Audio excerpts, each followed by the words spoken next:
welcome to this next panel that we've called a jumbled mess of things: neurostürmes, movement disorder, and behavior. I'll talk about why we've included all of that, but what I think we're mostly talking about here is something called PSH that's been known about for a while as something that happens to people when they hit their head or when they are not able to breathe for a while and maybe have partial drowning. And so Dr. Keith Coffman, who's here, is sort of leading the charge at showing that there's also a genetic basis for this PSH. Michelle Lewis is a parent from another rare disease. Her daughter has SCN2A, and she's also on the family's SCN2A foundation. She's a director there. And I'm also going to talk about my son, Bryson. And I think that Michelle was sort of the patient zero as Dr. Coffman was discovering some of this, or at least one of the early patients. So we have this kind of jumbled term because this is something that came up when we did a family survey just over a year ago. And in addition to asking all of our families what symptoms their children had, we asked them to take those symptoms and then identify, if we could work with researchers to find cures or treatments for only one of all of the symptoms your children have, what would you pick? And so then we kind of grouped some of them together based on focus groups that we had after. And so not surprisingly, the top two were intellectual disability and communication, followed by epilepsy. But then there was this other category of mood, behavior, and neurostürmes. And when we did focus groups with the families, we really found that there was a lot of overlap in this category, and that people were, when they heard others talking about what they had, many people were describing sort of the same thing. So we were grateful actually to learn about Dr. Coffman's work through Leah, who also works at SCN2A, with Michelle, and we're excited to be in contact with him.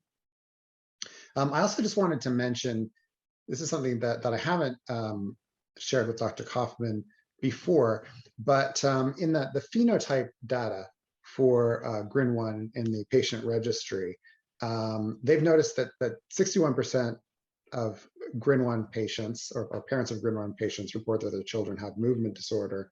And of those, 22% report something called oculogyric crisis, which is a type of movement disorder. The main presentation, I guess, is it almost looks like the eyes are rolling back in the head. I think sometimes it's accompanied by a grimace and some other things. But I just pulled something out here, and this is just from Wikipedia, so I may be insulting some researchers on the call by citing Wikipedia. But it says here that some of the things that can also happen during the attacks are pupil dilation, increased blood pressure, heart rate, facial flooding. So some of the things that we think of as associated with PSH.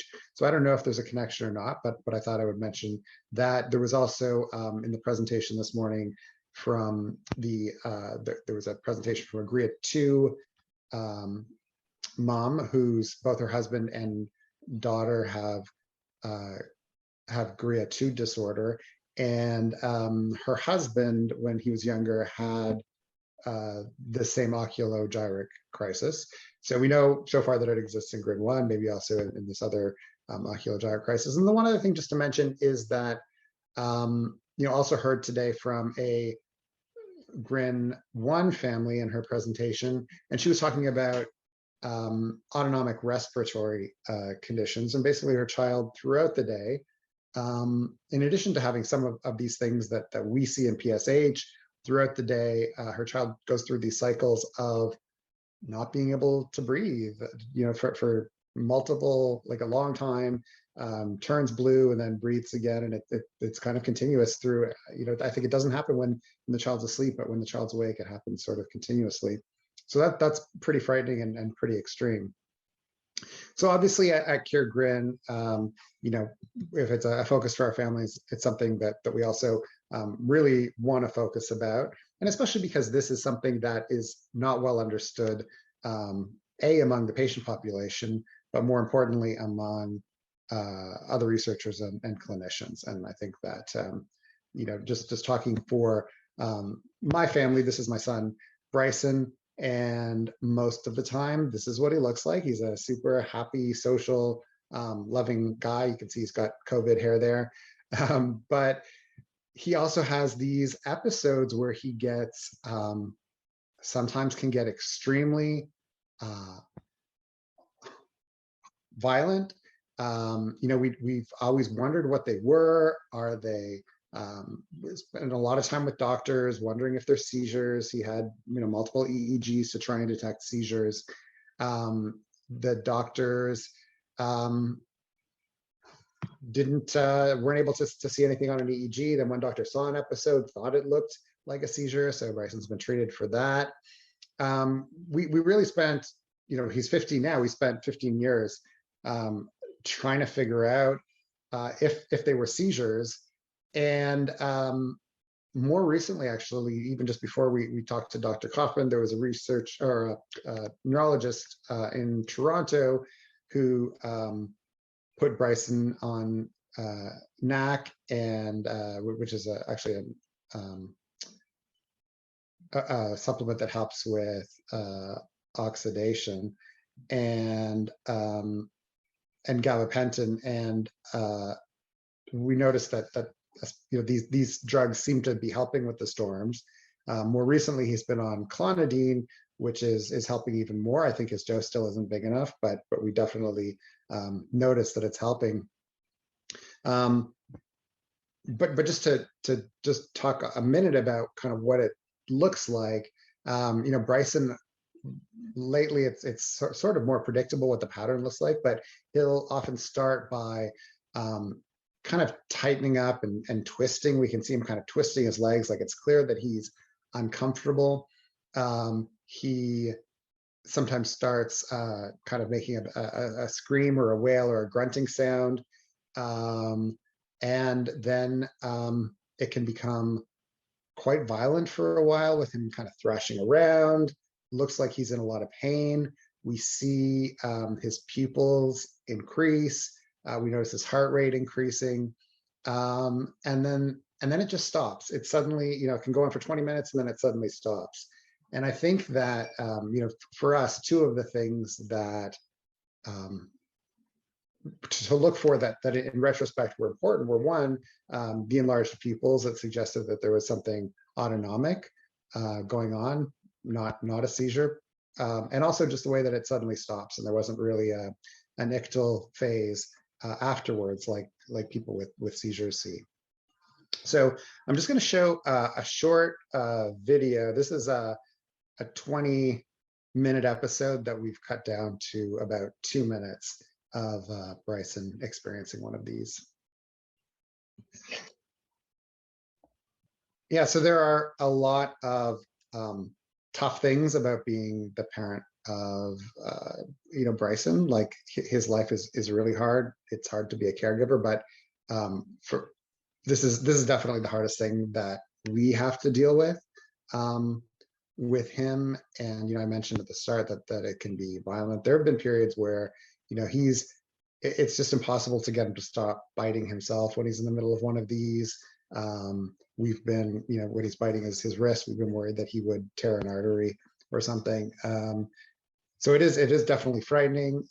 When we're out, it is a real challenge. There was a time that he was happy and calm, and we were at the beach. My wife was kind of carrying him over some rocks, and one of these started, and she was just like worried about, I don't know, if she had to do like an impossible task on it by herself to get him to safety. So yeah, so I know that many other families go through this as well, and looking forward to hearing about Michelle's family situation. All right. So as Keith mentioned, my name is Michelle Lewis. I reside in Kansas City, Missouri with my family. This is my beautiful 8-year-old daughter, Eliana Lewis, who is probably a pretty good, pretty classic case of PSH.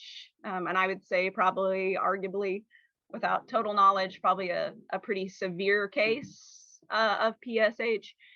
So what I'd like to do today, and I can answer any questions later, I didn't put videos in, but if anybody would like to see videos of after I get done talking about what Ellie's storms look like, I'm happy to share those. If people, they can feel free to email me. I can put my email in the chat when I get finished, and I'm happy to email videos if people want to see what her storms look like. So, okay. So just a little bit here. This is kind of our diagnostic timeline. So Ellie was born in 2013, New Year's Eve.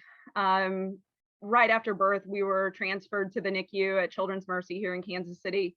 And we remained inpatient through May of 2014. So just right at about 5 months, we were in the NICU. Most of that had to do with what we know now as our genetic diagnosis of SCN2A, which is a sodium channel genetic mutation.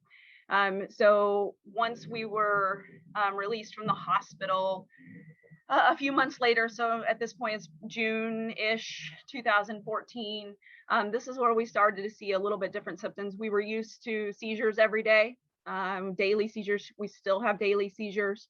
That's just kind of our reality now. And for the first part of our life, that was the most important thing, was seizures. But once we started to get towards the end of our first year, that's when we started to see these other symptoms that started to creep in. And we had to go through a long process of ruling a lot of things out, because you don't know what they are. They can't tell you. So you just kind of got to figure it out and play detective. So in around July of 2014, Ellie started waking up in the morning, and shortly after waking up, she would, I just say inconsolably crying, because she would just cry. We weren't sure what was happening. We weren't sure what was going on.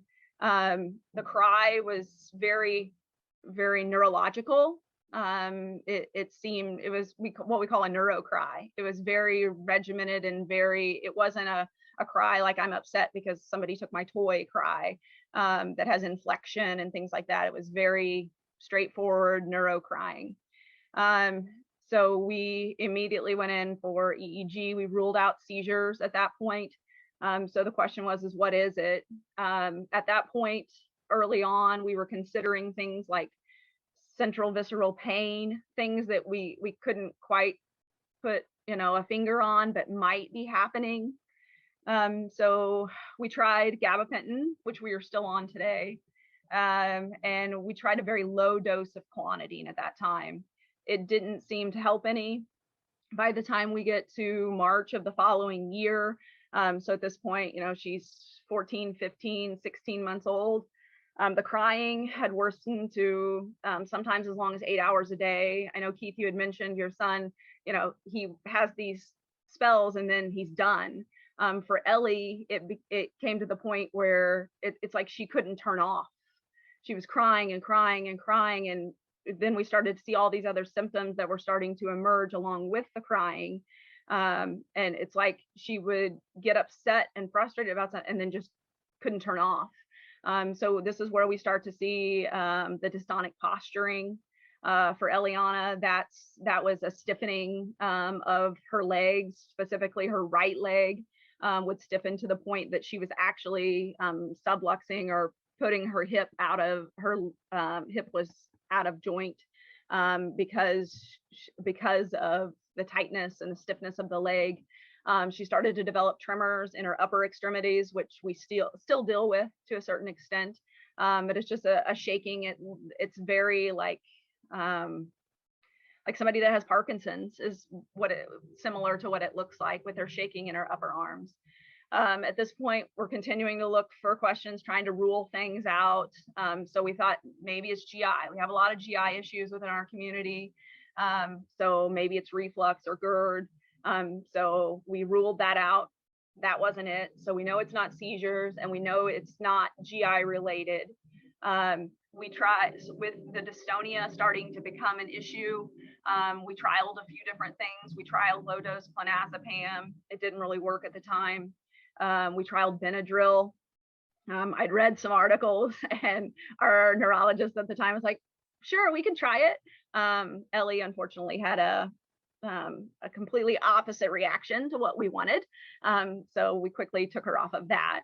But over the time, so really from talking about the early spring of 2015 to May of 2015, that's where we really kind of had our breaking point. Our family, we call these months like the dark days, because it was a lot of crying, and no, we didn't have any answers.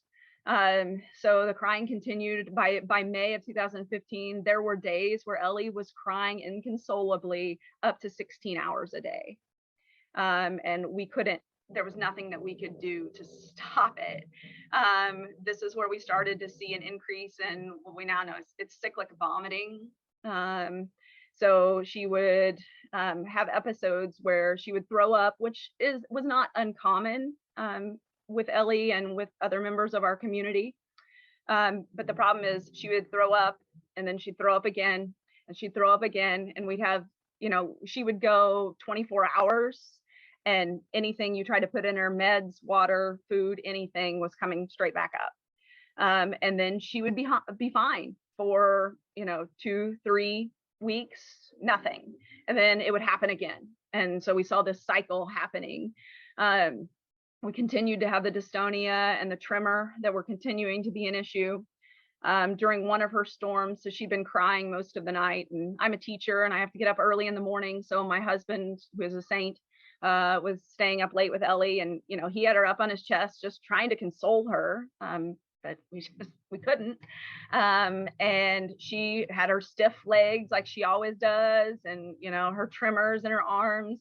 And all of a sudden, he said, he came and woke me up in a panic, and he's like, her crying, it changed. Something changed with her crying, and something's wrong with her leg, and it was limp. She had actually, the dystonia and the tremors had gotten so bad that she actually fractured her right femur. So we immediately took her to the emergency room while inpatient for the fractured femur and for pain management for that. That's where we met Dr. Coffman. And he looked her over and kind of, after some thinking, came back and said, she kind of looks like she has PAID, which is paroxysmal autonomic instability with dystonia, which he said was common with people that have like traumatic brain injury. But nothing in the literature about kids like ours having that. So we're like, okay. And so we were released and went home, thought we had a good plan. And then were admitted back shortly after that because these events were happening again. She was going into status dystonicus, and we didn't have a way to stop it. So at that point, that kind of, once we were on Dr. Coffman's service, it took us, I would say, a good year and a half, almost 2 years, to come up with the best meds to work for her. And to get her to a place where she's at now, where she's a 99% of the time is a happy, smiley kid. And we occasionally have breakthroughs. We occasionally have some cyclic vomiting, and we occasionally have some of these sympathetic storm breakthroughs. But we treat them with rescue meds, Valtoco, which is the nasal diazepam for the storms, and then Zofran for the cyclic vomiting. And those things, they work. And they've helped to reduce storms and prevent her from going into that sympathetic cycle that she just can't get out of. So that's a little bit of our journey. I just wanted to put this out there so people could see it and kind of have an idea of what we're dealing with here. I just put kind of some of the things for Ellie, some of the symptoms that we see that we had to kind of piece together, because they were all these different things that we had to look at and say, well, what is all of this? And I don't know if Dr. Coffman will talk about it, but I love how he talks about, treating the whole patient. And it's not just treating, the neurological issues, but it's treating the whole patient and looking at the whole picture. So things we see with Ellie: increased blood pressure, heart rate, breathing, sweating, dilated pupils, the dystonic posturing for her, an upper extremity tremor. We see the redness, the skin flushing. Every once in a while, we see a shiver. Most of the time, it's in her chin. And then obviously, if it's left untreated, that's when we see the crying and the agitation. Some triggers for Ellie include GI and urinary discomfort that we see with a lot of our kids that with neurological issues struggle with those. Overstimulation. She loves to participate with school and things, but if she gets overexcited, anything, even if it's good excitement, it can still trigger her and kick her into an episode.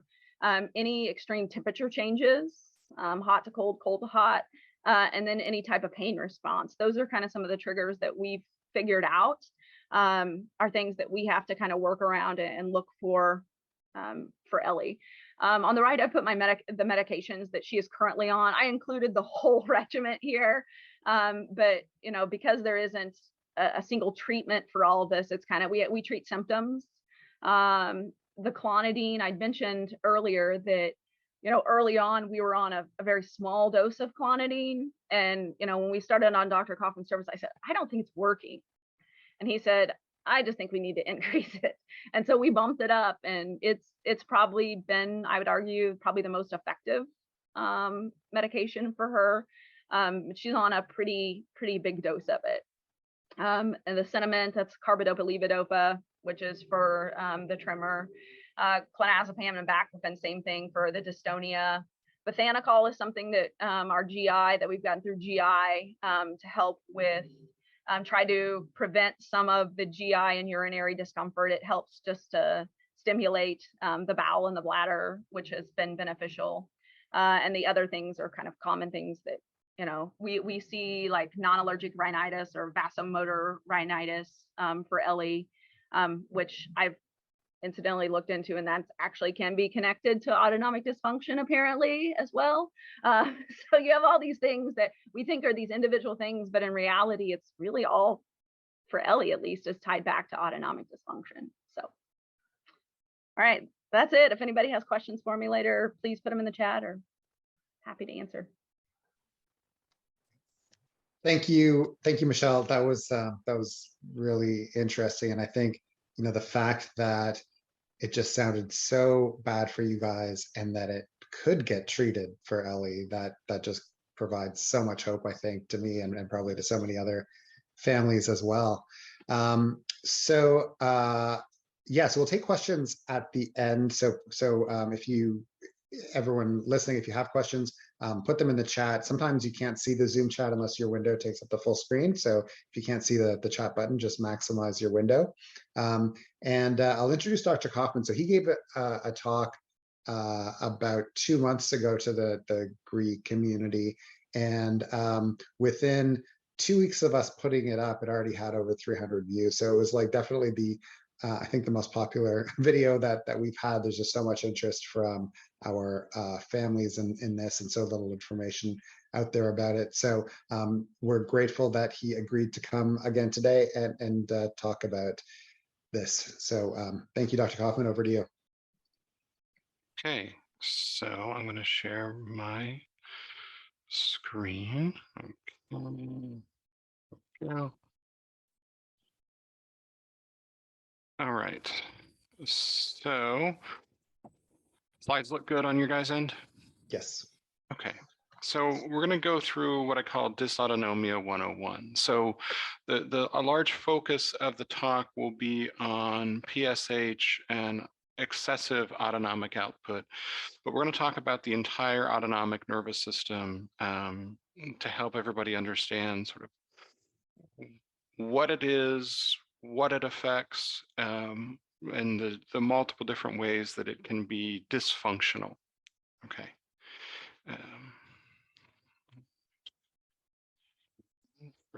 There we go.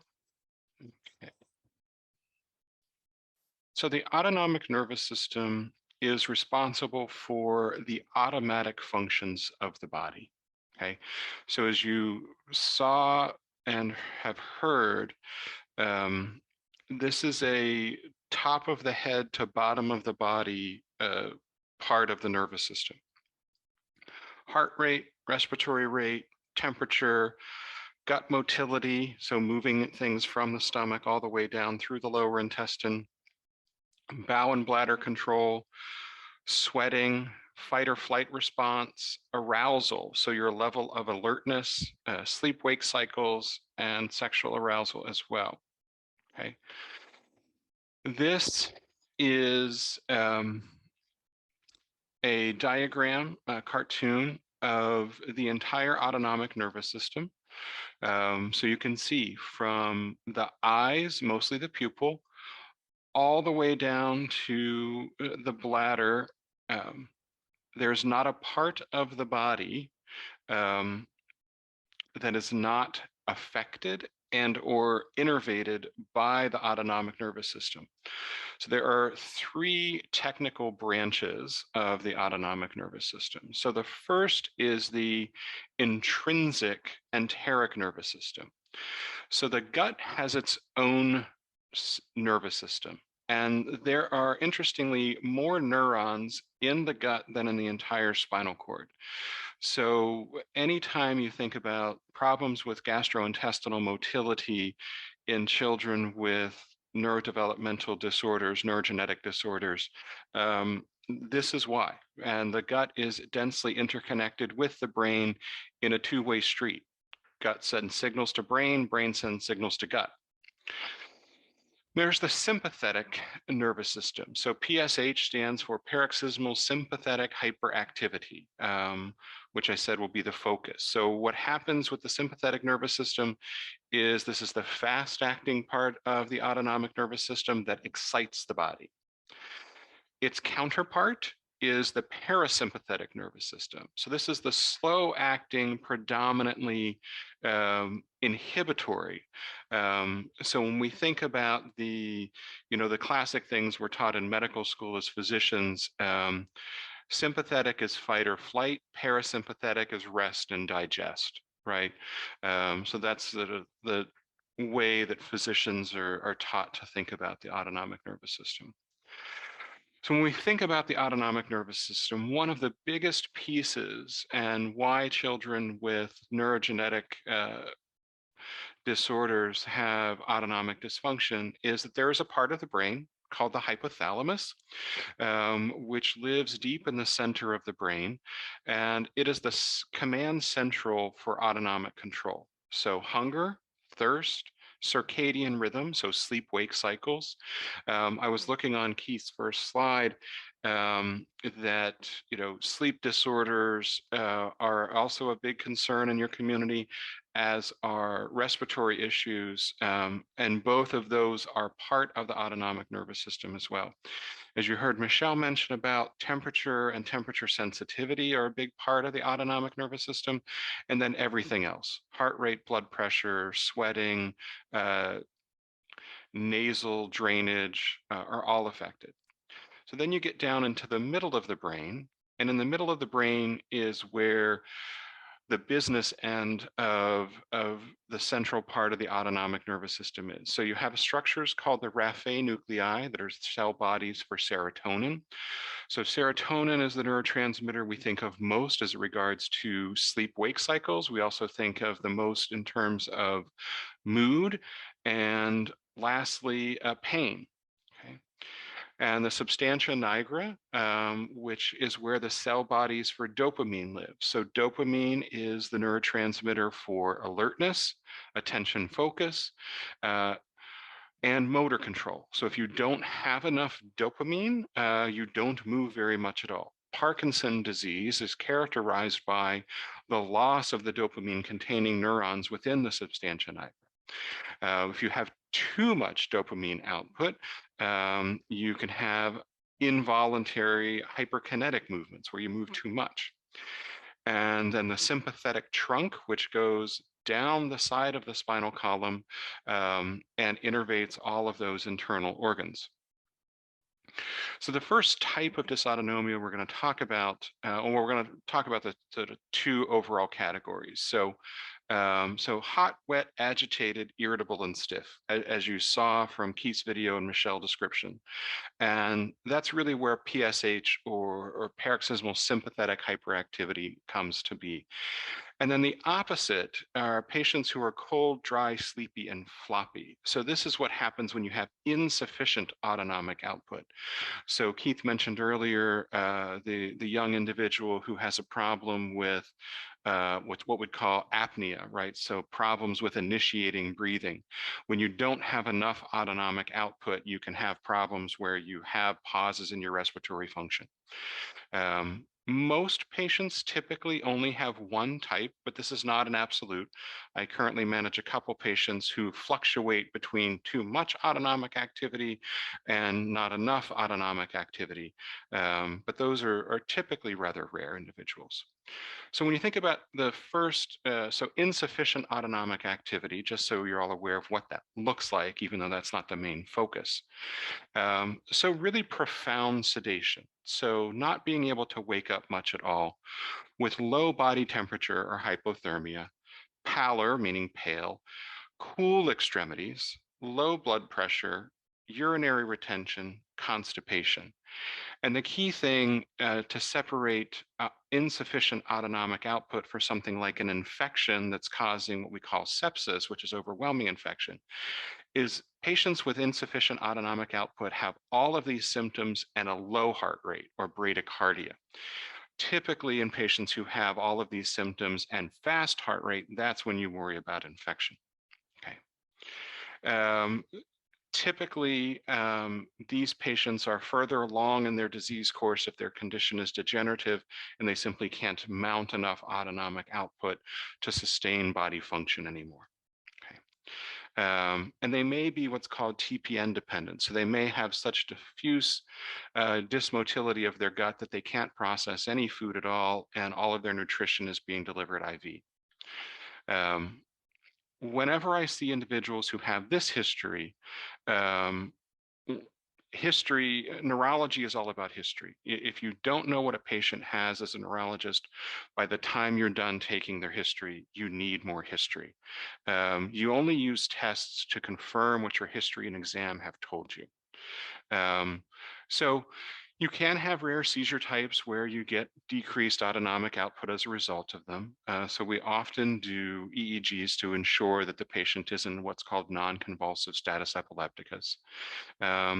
And, you know, the MRI or CT, I used to say always, but now I say typically, in patients who have autonomic dysfunction may have a very wide, what we call third ventricle, which is one of the natural fluid spaces in the brain, and be due to loss of volume in the hypothalamus.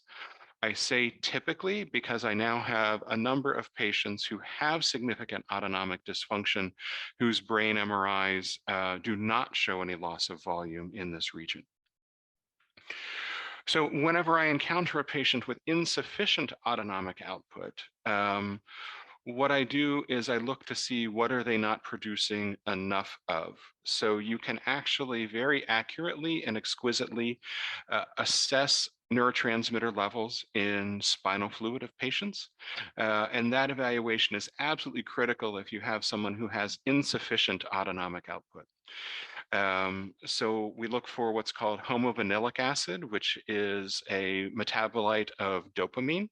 And if patients are low in that, treating them with medications to increase dopamine activity is very effective. If the patients are low in what's called 5-hydroxyindoleacetic acid, that's a serotonin metabolite, and adding medications to improve serotonin production can be very effective. And then if they have low levels of what's called 5-methyltetrahydrofolate or 5-MTHF, those patients can typically improve by supplementing them with folinic acid, which is the metabolically active form of folic acid. You cannot use folic acid to treat these patients because folic acid does not cross the blood-brain barrier. You either need to use folinic acid or a methylated form of folate in order for it to get through the blood-brain barrier. Okay. Okay, so Michelle mentioned Cinemet. Michelle's daughter is not on Sinemet because she has low CSF dopamine. She's on Sinemet because she has dystonia. So Sinemet's one of those quirky drugs that can be used even to treat dystonia, even if you have normal CSF dopamine levels. The downsides of Sinemet are that it is a 2 to 3 minimum times a day dosing. You can develop insomnia because dopamine wakes you up. And because there are tons of dopamine neurons in the gut, you can get diarrhea from it as well. Amantadine is one of the other agents we use quite significantly to improve dopamine activity. This actually causes increased release of dopamine, and also it prevents reuptake of dopamine in the synapse. So it helps dopamine hang around more in the synapse. And then if serotonin levels are low, our go-to typically are SSRI, so selective serotonin reuptake inhibitors. There aren't really medications that help you make more serotonin that have been proven to be effective beyond a shadow of a doubt. If you have problems with maintenance of heart rate and blood pressure, your heart rate is too low, your blood pressure is too low, you can treat what's called orthostatic hypertension or hypotension, excuse me, or autonomic failure by using Florinef, which is fludrocortisone. And this is a steroid hormone that helps your body retain more salt and water to naturally improve your heart rate and blood pressure. Oftentimes in my patient population, that doesn't work. So I use more potent medications such as methylphenidate, which is known by many names, Ritalin, Concerta, and others in different countries. The side effects of psychostimulants are exactly what you want in patients with autonomic failure. You want increased heart rate and blood pressure. So we use psychostimulants to treat patients with autonomic failure or insufficient autonomic output because we want the side effects. And then in the US, we have a medication called midodrine. So midodrine works on the alpha-1 receptors to increase their activity. It's so strong and so potent that it actually has in the United States what's called a black box warning. So people who take this medication when they're laying flat can actually develop really significant high blood pressure because of how potent this medication is in increasing heart rate and blood pressure. The downside of midodrine is typically it needs to be given about 4 times a day for sustained benefit. And then in the US, one agent that can be used is atomoxetine. So this is what's known in the US as Strattera. It is unfortunately only able to be taken by patients who can swallow the capsule whole, because the actual powder of the medication itself is quite irritating to the gastrointestinal tract. So if you cannot swallow capsules whole, it's not an agent that can be used, unfortunately. And many of my patients are not able to do so, so I rarely use this medication to treat this problem. Okay, so we're then going to start in the movement disorder piece of this and talk about dystonia. So as you heard about from Michelle, dystonia is a terribly painful, involuntary, what we call hyperkinetic movement disorder. So what happens at the muscle level in dystonia is you get simultaneous contraction of both the agonist muscles and antagonist muscles. So the opposing muscles around a joint sufficient to induce a posture. So patients with dystonia will either look locked or frozen or twisted. And because of the mechanism of what's going on from a muscle standpoint, this is exquisitely painful. Dystonia left untreated over time can damage joints, destroy joints, cause increased disability, all the D words that you don't want to hear as a patient or family member or physician. Dystonia is the 3rd most common movement disorder on planet Earth, but it's one that, as you heard Michelle's story, often goes very, very unrecognized by physicians who don't take care of patients with movement disorders like I do. Okay. What's interesting about dystonia, critically important to know from a dystonia standpoint, is dystonia can cause severe constipation, reflux, and I forgot to add urinary retention. So relaxing your sphincters to evacuate your bowels is a voluntary process.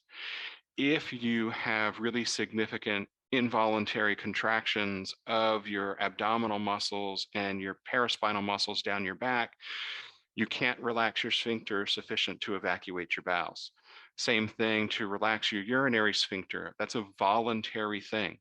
So if you are too stiff, you'll end up with urinary retention, constipation from dystonia. The opposite is why you get reflux. So what happens that causes reflux is if you have sufficient dystonia around the chest, you end up having reduction in the negative pressure in the chest that keeps the food in your stomach, and food comes up into your esophagus out of your stomach. So all of these things can be a byproduct of dystonia.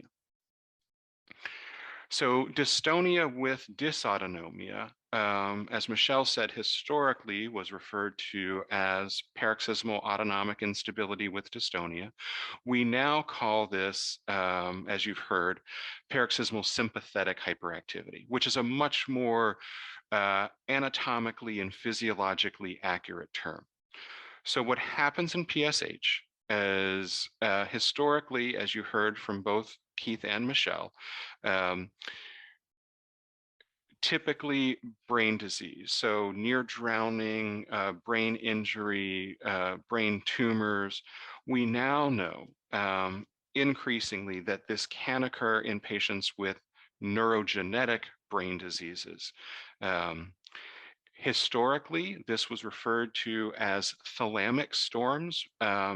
We now know, based on anatomy and physiology, that these are of hypothalamic origin. So you heard Keith mention, and one of the key things whenever we talk about PSH is timing. So remember, the hypothalamus has the circadian rhythm generator. It's your internal clock. So most people who have PSH, they will have it pretty consistently around the same time every day, because that's when their circadian rhythm causes it to fire. Okay. Dr. Coffman, I just want to jump in for a second and let you know that we don't have flexibility on the timing this ends because it's set up in the system. It's going to cut us off in 3 minutes. 3 minutes. Oh, 3 my minutes. goodness. Okay. So, okay.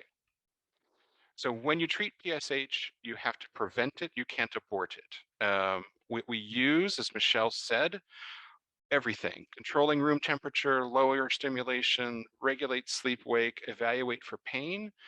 And then treatment-wise, alpha-2 agonists in the US, so clonidine, tizanidine, beta blockers, as long as there's no significant asthma, baclofen, as you heard, and then gabapentin, which you heard from Keith. And that is the shortened version of it. Wow. That was okay. So then we have a minute or two for questions. I'm just looking back now.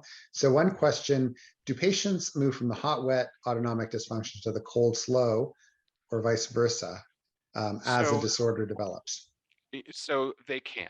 I have one patient, as I mentioned earlier, who has both.